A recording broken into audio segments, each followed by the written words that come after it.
My prediction was that the European Central Bank would start quantitative easing in the course of 2016. I was right.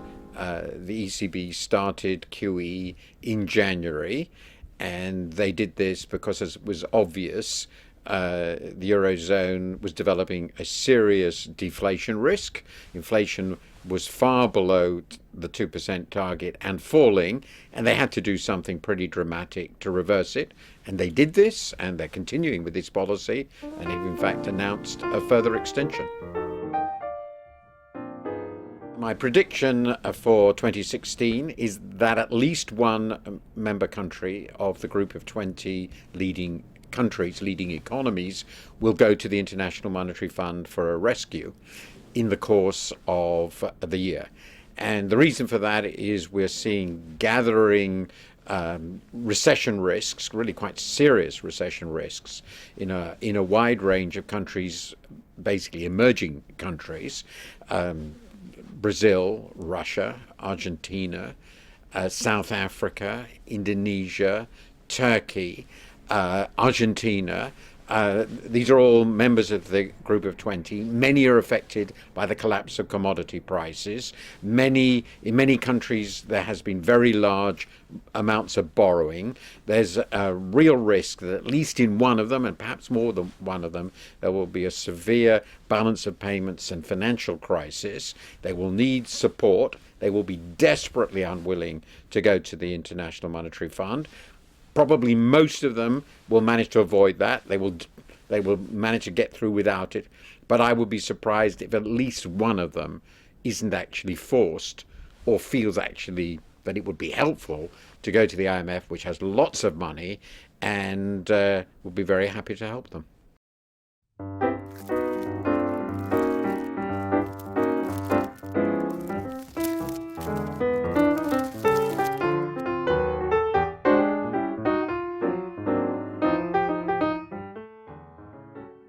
Last year I predicted that with the rise of Uber and other sharing economy companies, which put a lot of the risk for employment on employees rather than the traditional setup where a lot of pensions and healthcare is taken care of by the employer, we were going to start to see some big shifts by governments, by companies themselves, to try to compensate for that, address it, to attract more workers.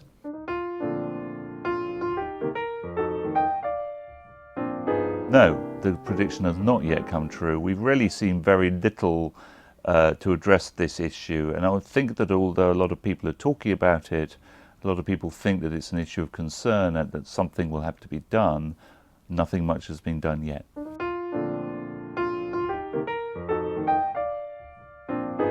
We've seen a lot of unhappiness and disquiet by citizens and governments about the way that multinational corporations can avoid tax. Pharmaceuticals companies have inverted to place their domicile in different countries. Tech firms have been seen to not pay enough tax. I think in this coming year we're going to start to see some large corporations voluntarily try to pay more tax in some of these jurisdictions, try to become better corporate citizens.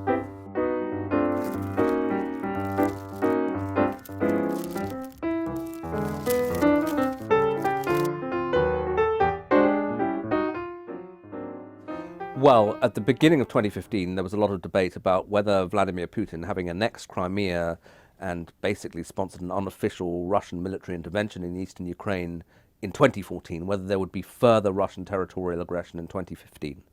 And I predicted that no, there wouldn't be. I felt that Putin was under too much pressure internationally and domestically to risk that.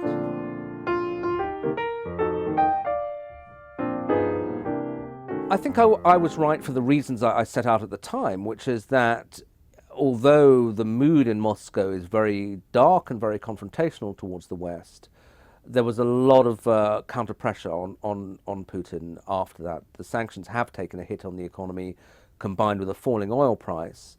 The Russian economy has contracted considerably. And also I think that as Putin looked at the military options, for example, would he say try to build a land bridge to resupply Crimea by land? You could see that that would suck them into really a proper war with all sorts of unpredictable consequences.